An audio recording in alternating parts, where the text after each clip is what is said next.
사도 바울은 예수 믿는 자들을 잡아다가 옥에 가두기 위하여 다메섹으로 가는 도중에 예수님을 만났습니다. 사도 바울은 예수님을 만나기 위해서 스스로 노력했거나 찾아가지 않았습니다. 오히려 예수 믿는 사람들을 핍박하려고 한 것입니다. 사도 바울은 율법에 아주 박식한 사람입니다. 그의 율법이 예수님을 만나게 하지를 못했습니다. 그는 의협심이 많았던 사람이고, 그리고 진리에 대한 갈증이 있었던 사람입니다. 뿐만 아니라 그는 한 지성인으로서 모든 지식과 철학에 능통한 사람입니다. 그러나 그러한 그의 지식과 그의 성실함과 그리고 그의 율법에 대한 욕구가 결코 예수님을 발견케 하지 않았다고 하는 것입니다. 아니, 오히려 예수 믿는 사람들을 핍박을 하는 것이 진리라고 그는 생각을 했었습니다. 그런데 요청하지도 않았는데 예수님이 찾아오신 것입니다. 갑자기 찾아온 것입니다. 여러분, 예수님은 어떻게 만납니까? 예수님은 내가 노력해서 만나는 것이 아닙니다. 내가 원해서 만나지는 것도 아닙니다. 그분이 내게 찾아오는 것입니다. 갑자기 내가 생각하지 못했던 때 주님은 나에게 찾아오시는 것입니다. 요한복음 15장 16절에 보면은 이런 말씀이 있습니다. 너희가 나를 택한 것이 아니요 내가 너희를 택하여 세웠다. 사실 그렇습니다. 여러분이 교회에 오신 것 같지만 그렇지 않습니다. 주님이 오게 하셨습니다. 여러분이 예수님을 택한 것 같고 여러분이 예수님을 사랑한 것 같지만 그렇지 않습니다. 예수님이 여러분을 먼저 사랑하셨고 예수님이 여러분을 부르신 것입니다. 그래서 예수님을 만난 사람들은 이런 고백을 합니다. 아, 하나님의 은혜로 있을 데 없는 자, 왜 구속해 줬는지 난 알 수가 없구나. 예수 만나는 것은 은혜입니다. 사도 바울은 그 후에 그런 고백을 합니다. 나의 나된 것은 하나님의 은혜로다. 내가 노력해서 내 의로 하나님을 찾은 것이 아니었습니다. 하나님이 우리보다 먼저 계셨습니다. 내가 어머니의 배에서 잉태되었을 때 내 모태에서 그는 나를 아셨다고 말했습니다. 하나님은 나를 부르셨는데 창세 전에 나를 불렀다고 말을 했습니다. 로마서 5장 8절에는 우리가 아직 죄인 되었을 때, 내가 예수님도 모르고 하나님도 모르고 죄 속에 있었을 때 그가 우리를 위하여 십자가에 못 박혀 죽으심으로 하나님의 사랑을 확증했다고 말한 것입니다. 사랑하는 성도 여러분, 결코 여러분이 먼저 하나님을 찾은 것이 아닙니다. 여러분이 하나님을 찾았던 바로 그 갈증, 그 목마름, 그 애탐, 그 이전에 하나님이 여러분을 이미 찾고 있었습니다. 사도 바울은 이렇게 예수님을 만났습니다. 자기의 지식이, 자기의 율법적인 의가 예수님을 만나게 한 것이 아니라 예수님께서 무조건 조건 없이 바울을 찾아주시고 만나주신 것입니다. 바울은 예수님의 음성을 직접 듣게 됩니다. 빛을 만나게 됩니다. 그리고 시력을 잃어버리게 됩니다. 그는 거기서 예수님의 음성을 듣고 다시 새로워지는 계기가 된 것입니다. 예수 믿는 사람들을 잡아 옥에 가두려고 했던 사도 바울, 그래서 다메섹으로 갔던 사도 바울, 그러나 이제는 그리스도의 증인이 되기 위하여 사도 바울은 다메섹으로 갑니다. 어떤 사람은 옛날에 정치적인 사상적인 오해를 많이 받아서 이 조국이 싫어서 떠난 사람들이 있었습니다. 그러나 그가 예수를 만난 후에 조국에 대한 새로운 해석을 갖게 됩니다. 그리고 다시 이 조국으로 돌아오는 것입니다. 어떤 자녀는 부모가 싫어서 부모에게 반항하기 위하여 가출한 사람이 있습니다. 멀리 갔다가 예수를 만나게 되었습니다. 그리고 그는 집으로 다시 돌아오는 것입니다. 여러분, 직장이 새로워지기를 바랍니다. 예수 믿기 전의 직장과 예수 믿고 나서의 직장은 의미가 달라야 합니다. 여러분, 사도 바울에게 있어서는 다메섹이라고 하는 것은 그가 그리스도를 만나기 전에는 예수 믿는 사람을 잡으러 갔던 곳이지만, 그러나 그리스도를 만난 후에는 다메섹이라고 하는 것은 그가 증인이 되기 위하여 가는 곳이 된 것입니다. 사도 바울이 다메섹에 가보니까 하나님께서 예비한 한 사람을 만나게 됩니다. 그 사람의 이름이 아나니아였습니다. 아나니아를 만나서 사도 바울은 안수를 받고 시력을 회복합니다. 그리고 주님의 이름으로 세례를 받게 됩니다. 14절에서부터 16절까지의 내용입니다. 같이 읽겠습니다. 시작. 그가 또 가로되 우리 조상들의 하나님이 너를 택하여 너로 하여금 자기 뜻을 알게 하시며 저 의인을 보게 하시고 그 입에서 나오는 음성을 듣게 하셨으니 내가 그를 위하여 모든 사람 앞에서 너의 보고 들은 것이 증인이 되리라. 이제는 왜 주저하느냐? 일어나 주의 이름을 불러 세례를 받고 너의 죄를 씻으라 하더라. 바울은 드디어 세례를 받았습니다. 빛을 보았고 예수님의 음성을 들었고, 그리고 그가 안수를 받고 이제 드디어 세례까지 받게 되므로 그리스도인이 되었습니다. 오늘 저희 교회에서는 사부 예배 때 세례를 줍니다. 오늘 그 중에 세례받는 한 분을 여러분에게 소개하고 싶습니다. 6개월 전에 우리는 신문 지상에서 허수정 양의 죽음을 잘 기억하고 있을 것입니다. 너무나 비참하게 처참하게 죽었습니다. 그 자매님이 저희 교인입니다. 저희가 그 자매님의 장례식을 치루었습니다. 저는 장례식을 치를 때 어떻게 설교할 줄을 모를 정도로 굉장히 마음에 눌려 있었습니다. 왜? 너무나 예수를 잘 믿는 딸이 너무나 비참하게 죽었기 때문에 그런 것입니다. 그의 부모님들은 불교를 다니시는 분이었습니다. 그 허수정 자매의 죽음이 계기가 되어서 그 자매의 어머니께서 새벽 기도를 나오기 시작을 했습니다. 처음에는 그렇게 예수를 믿는 내 딸에게 하나님이 이렇게 가혹하게 잔인하게 할 수가 있겠는가? 그런 하나님은 어떻게 믿을 수가 있겠는가? 그는 계속해서 질문을 하면서 몸부림을 치면서 눈물을 흘리면서 교회를 나왔습니다. 6개월이 지났습니다. 그렇게 힘들어 하시던, 밖에 나가기도 거부하고 사람을 만나기도 거부하던 그분이 교회를 계속 나오다가 이제는 일부 성가대까지 서게 됐습니다. 어저께는 새신자 환영회에서 그가 간증을 했습니다. 오늘 오후 사부 예배 세례식을 받습니다. 아직도 마음에 슬픔이 다 가신 건 아니지만 그의 얼굴에 미소가 생기기 시작을 했고 전도까지 했습니다. 그래서 한 사람까지 또 데려왔다는 얘기를 제가 들었습니다. 얼마나 놀랍습니까? 그분이 오늘 오후에 세례를 받습니다. 하나님께서 이렇게 구원해 주신 것입니다. 오늘 나는 여러분에게도 이런 축복이 있게 되기를 바랍니다. 예수를 핍박했던 사도 바울, 그는 다메섹 도상에서 예수를 만나서 그는 세례를 받고 구원을 얻고 하나님의 자녀로 새로 태어난 것입니다. 사도 바울은 그 후에 예루살렘으로 돌아왔습니다. 그리고 많은 그리스도인들과 교제하기를 원했습니다. 그러나 예루살렘에 있는 그리스도인들은 사도 바울이 두려웠던 것입니다. 그의 과거가 그리스도인들을 잡아 죽였고 그리스도인들을 잡아 감옥에 집어넣었고 그리스도를 핍박을 했기 때문에 사도 바울이 예수 믿었다는 사실이 도무지 믿어지지가 않은 것입니다. 그런 분들이 가끔 계시죠. 아니, 당신이 예수를 믿다니. 혹시 그런 분 여기 안 계십니까? 도대체 당신이 예수를 믿고 교회를 나오다니 믿을 수가 없습니다. 사도 바울이 그런 사람입니다.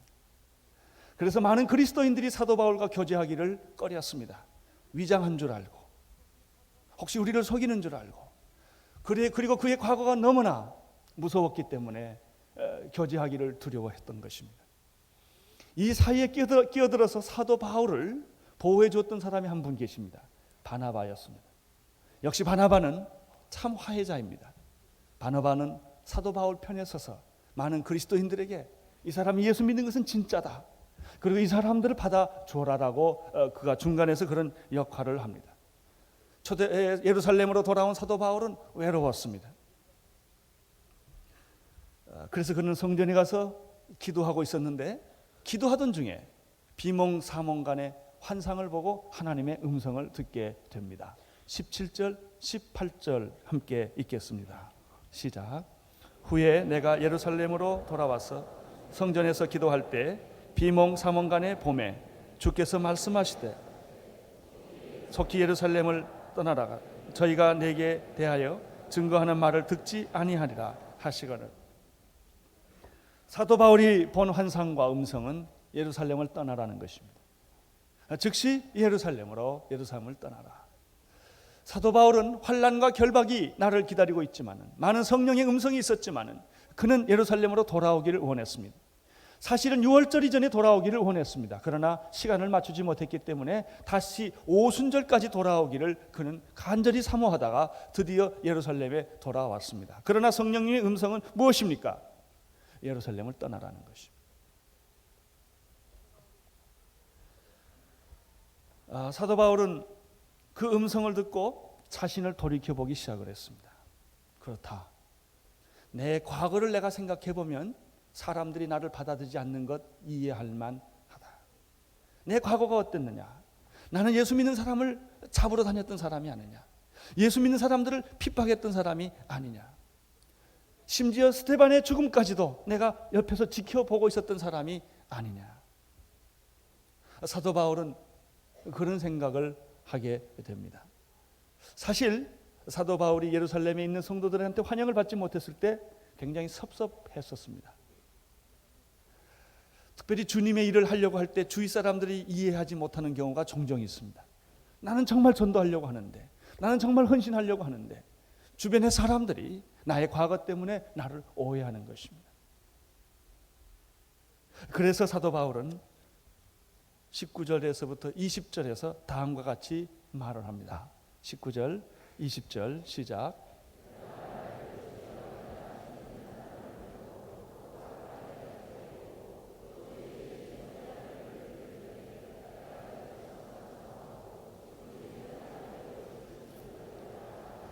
사도 바울은 예수님께서 예루살렘을 떠나라는 말을 이렇게 해석을 한 것입니다. 그렇습니다, 주님. 내가 주님 예수 믿는 사람들을 가두고 회당에서 그들을 때리고 또 주님의 증인이었던 스데반이 피를 흘릴 적에 내가 옆에 있었고 박수 쳤고 죽이려는 사람들의 옷을 내가 다 가지고 보호해줬던 그런 사람인 것을 모든 사람이 다 알고 있습니다. 그래서 그 사람들이 나를 영접하지 않고 받아들이지 않고 배척하는 것이 너무나 당연할 것입니다. 바울은 이렇게 해석을 한 것입니다. 여러분 가운데 혹시 주님의 일을 하다가 상처받은 사람이 있습니까? 오늘 그 상처들이 다 씻어지기를 바랍니다. 주님의 일을 하다 보면 섭섭한 일도 많고 받아들이지 않는 부분도 있고 그렇습니다. 사도 바울은 이러한 일 때문에 자기의 과거를 반성하기 시작을 했습니다. 그래, 내가 섭섭하게 생각할 게 아니라 사실 나의 과거를 생각해 보면 그들이 그렇게 하는 건 너무나 당연할 수 있다. 내가 너무 과욕을 부린 거지. 내가 너무 환영받기를 바랬던 것이지. 아마 이런 생각을 했었던 것 같습니다. 그러나 21절에 보면 놀라운 말이 있습니다. 주님의 생각은 전혀 달랐다는 것입니다. 사도 바울에게 예루살렘을 떠나라고 말씀하셨던 주님의 생각은 바울의 해석과는 전혀 달랐다는 것입니다. 21절을 보시기를 바랍니다. 시작.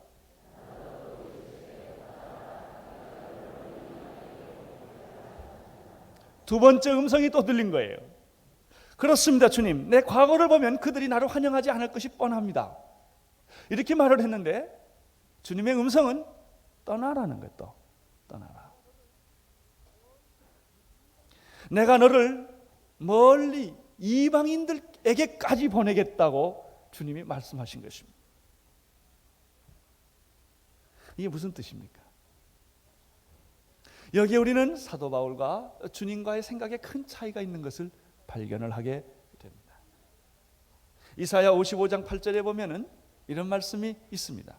여호와의 말씀에 내 생각은 너희 생각과 다르며 내 길은 너희 길과 달라서 하늘이 땅보다 높음 같이 내 길은 너희 길보다 높으며 내 생각은 너희 생각보다 높으니라. 여러분, 우리가 주님을 열심히 믿고 사랑합니다. 주님을 위해서 일하고자 합니다. 그러나 그때도 그렇게 주님을 위해서 헌신하고 이뤄가자 할 때도 그것이 주님의 뜻과 다를 수가 있다는 것입니다.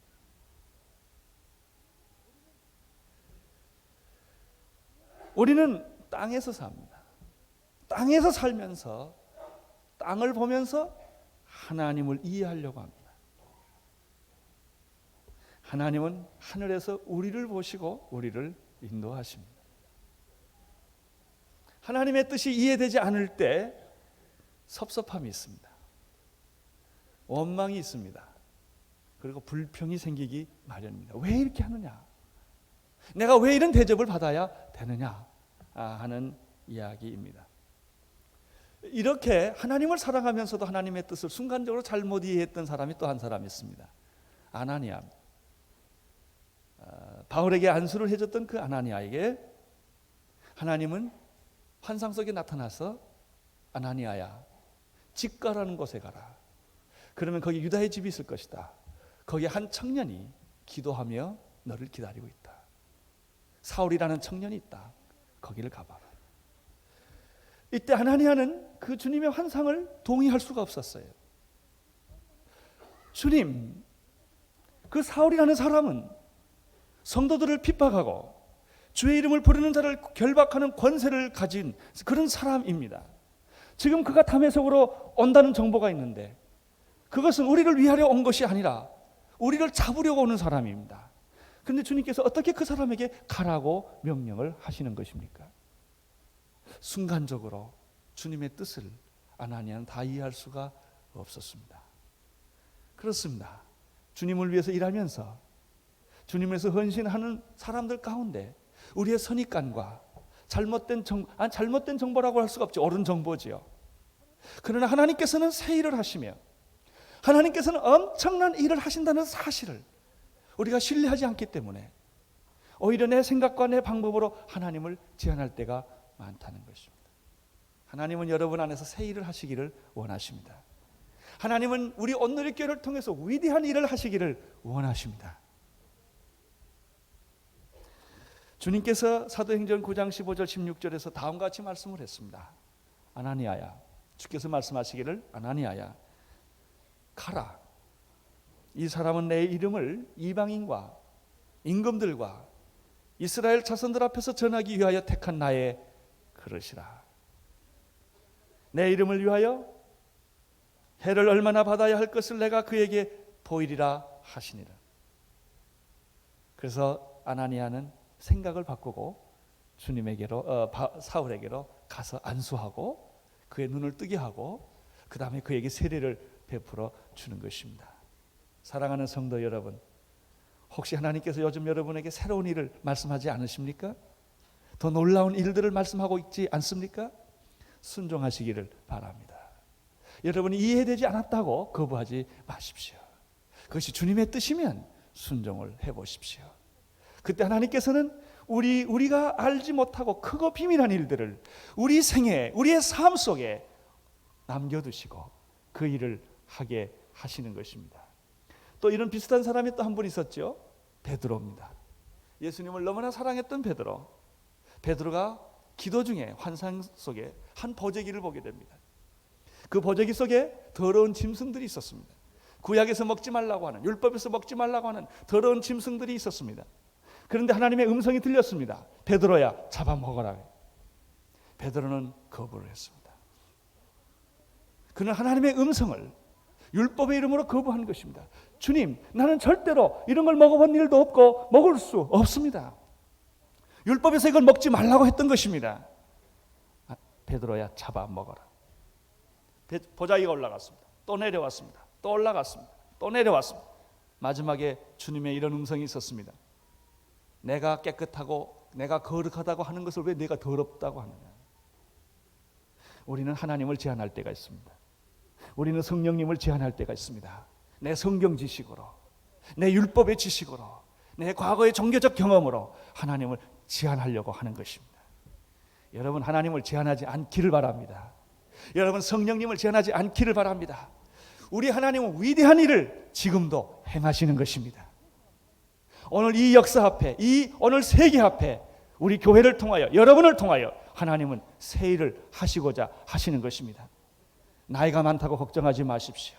지식이 없다고 걱정하지 마십시오. 건강하지 않다고 걱정하지 마십시오. 돈이 없다고 걱정하지 마십시오. 주님 앞에 나아가시기를 바랍니다. 그때 하나님은 우리를 통하여 언제나 새 일을 계획하시고 역사하시는 것입니다.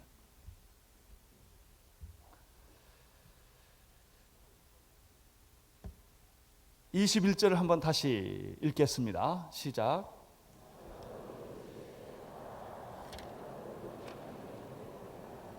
나더러 또 이르시되 떠나가라. 내가 너를 멀리 이방인에게로 보내노라 하시니라. 하나님께서는 예루살렘을 바울로 하여금 떠나게 하신 것은 핍박이 있고 비판이 있기 때문에 떠나는 것이 아니라, 현실에 적응할 수 없기 때문에 떠나라고 말씀하신 것이 아니라, 아브라함을 부르셔서 갈대아우르를 떠나게 하셔서 믿음의 조상으로 삼으시려고 하는, 그 아브라함의 후손에서 예수 그리스도를 태어나게 하시려는 이 엄청난 하나님의 계획 때문에 하나님은 아브라함에게 그러한 순례길을 행하게 하셨던 것입니다. 이제 하나님은 사도 바울을 불러서, 사울을 불러서 바울로 만드시고, 그러하여금 이방인의 사도로, 복음의 사도로 예루살렘을 떠나서 유대 백성이라고 하는 세계를 떠나서 그는 복음이 온 세계의 복음이 되게 하기 위하여 지금 그를 부르시는 것입니다. 여기 하나님께서, 주님께서 내가 너를 멀리 이방인에게로 보내노라 할 때 이 멀리라는 말을 생각을 하면 사도행전 1장 8절의 말씀이 생각이 납니다. 오직 성령이 너희에게 임하시면 너희가 권능을 받고 예루살렘과 온 유대와 사마리아와 어디까지? 땅끝까지 이르러 내 증인이 되리라. 하나님은 이렇게 원하신 거예요. 요즘 갑자기 여행을 많이 하는 분은 안 계십니까? 괜히 아무튼 그거 다 심상치 않는 겁니다. 여러분은 세계를 품게 하시는 것입니다. 세계. 여러분, 한국이요, 갑자기 세계에서 굉장히 주목받는 나라가 됐어요. 왜 그런 줄 아세요? 왜 대통령께서 갑자기 세계화를 부르셨나? 그분이 자기도 모르는 말을 자꾸 해요. 왜 하는 줄 아세요? 예. 하나님이 한국으로 하여금 세계를 품도록 하는 거예요. 이것은 우리들이 하는 말보다 더 놀라운 뜻이 있어요. 여러분, 하나님께서 우리가 기도하는 것보다 더 큰 뜻을 가지고 계세요.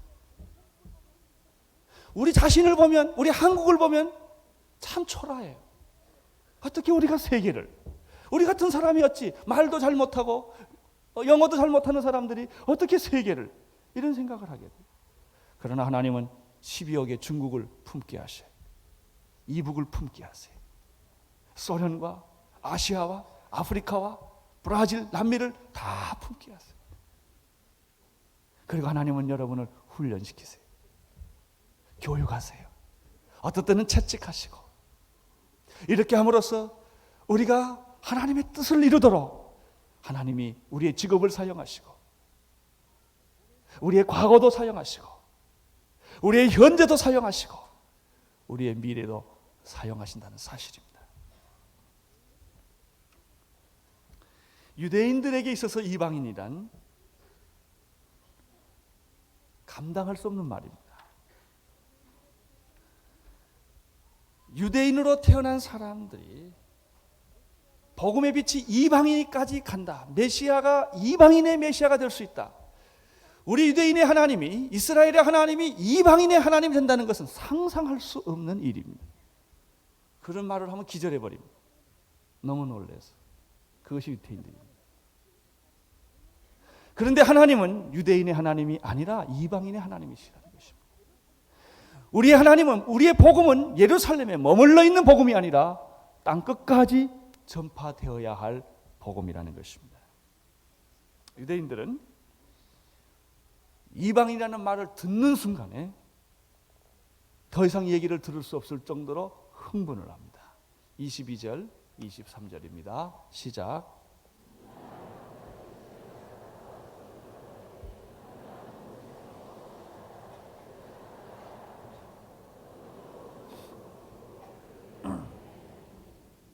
이것은 예수님께서 자신이 하나님의 아들이요 자신이 하나님이라고 말했을 때 유대인들이 옷을 찢고 참남하도다 라고 말했던 것과 비슷한 분위기입니다. 유대인들은 모든 것을 다 참을 수 있지만 이방이라는 말은 참을 수가 없었습니다. 그들은 그들과 함께 할 수가 없었던 것입니다. 로마의 천부장도 이러한 소동을 잘 이해할 수가 없었습니다. 그래서 로마의 천부장은 바울을 영문 안으로 끌고 들어가서 그리고 그를 체포해서 때리면서 신문하라고 명령을 합니다. 24절입니다. 시작.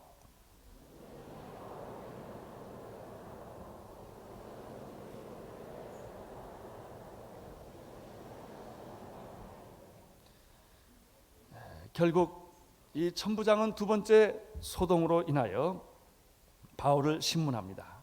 가죽으로 바울을 묶습니다. 일종의 고문 채찍을 하기 위해서 그렇게 한 것입니다. 25절, 26절입니다.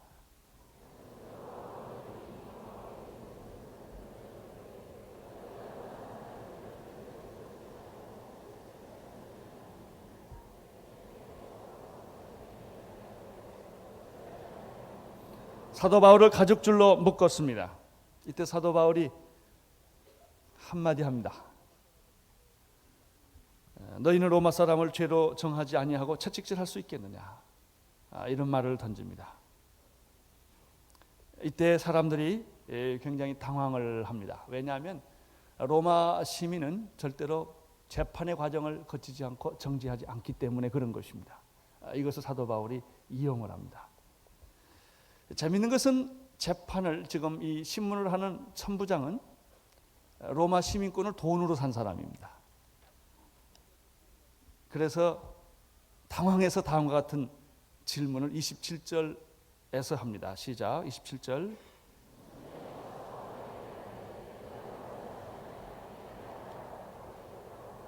(28절)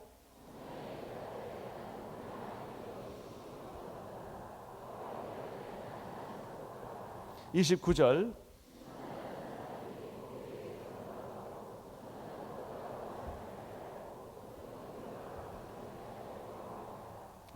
이 천부장이 아주 순진한 사람 같아요.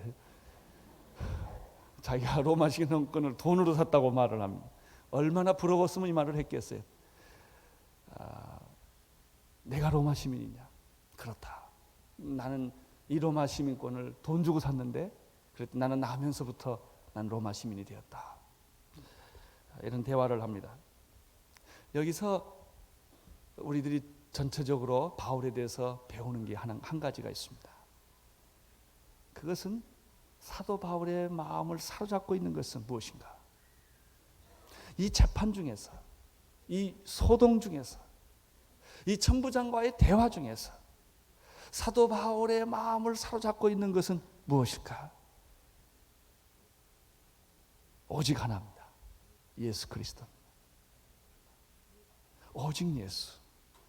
예수 그분이 사도 바울의 마음을 사로잡고 있었습니다.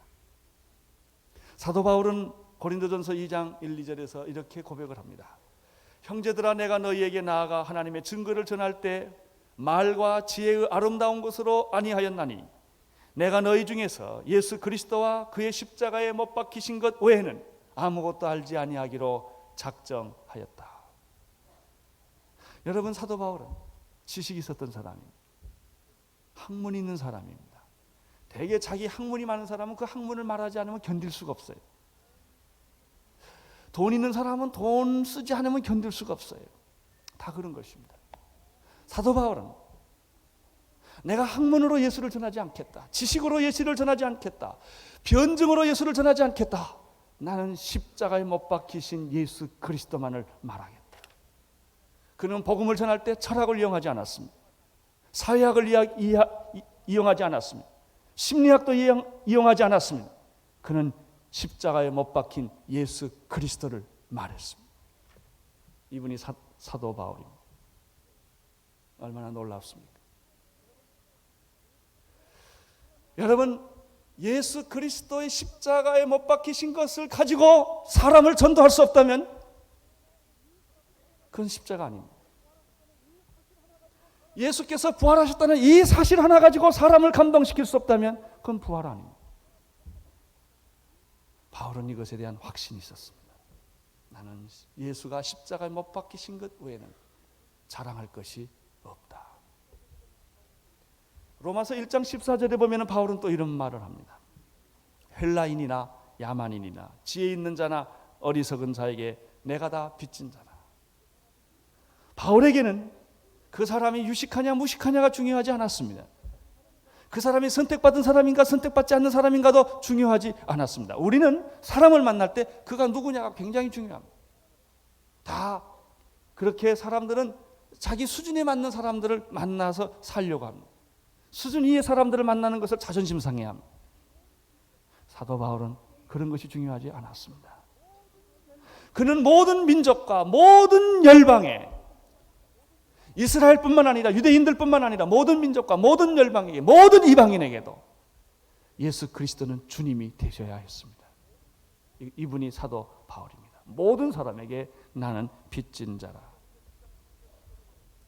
고린도후서 1장 8절 9절에 보면은 형제들아 우리가 아시아에서 당한 환난을 너희가 알지 못하기를 원치 아니하노니 힘에 지나도록 심한 고생을 받아 살 소망까지 끊어지고 우리의 마음에 사형 선고를 받은 줄을 아나니, 이렇게 되어 있습니다. 여러분, 사도 바울은 그리스도의 복음을 증거하기 위하여 얼마나 고생을 받았던지 살 소망까지 끊어지고 죽음 직전까지 몇 번 갔던 것입니다. 마음에 사형 선고를 받은 그런 심각한 고난 속에서도 그런 것을 두려워하지 아니하고 감옥에 가는 것을 두려워하지 아니하고 오직 그 마음을 사로잡고 있었던 것은 예수 그리스도였다고 하는 것입니다. 이제는 내가 사는 것이 아니라 오직 내 안에 그리스도께서 사신다. 이분이 사도 바울입니다. 30절을 읽게 되기를 바랍니다. 시작.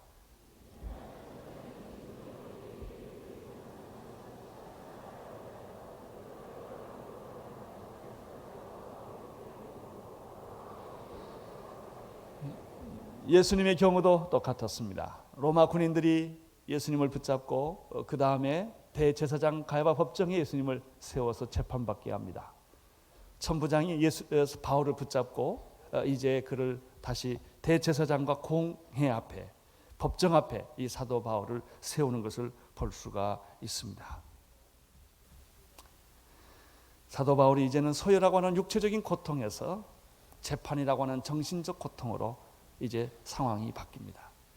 이제부터 계속 그는 환난과 결박을 당하게 되며 더 깊은 고난 속으로 들어가게 됩니다. 사랑하는 성도 여러분, 바로 이분이 사도 바울이었습니다. 오늘 여러분의 삶 속에도 이 주님이, 영광스러운 주님이 여러분의 주인이 되시며 어떤 고난과 역경 속에서도 이 주님만을 자랑할 수 있게 되기를 바랍니다.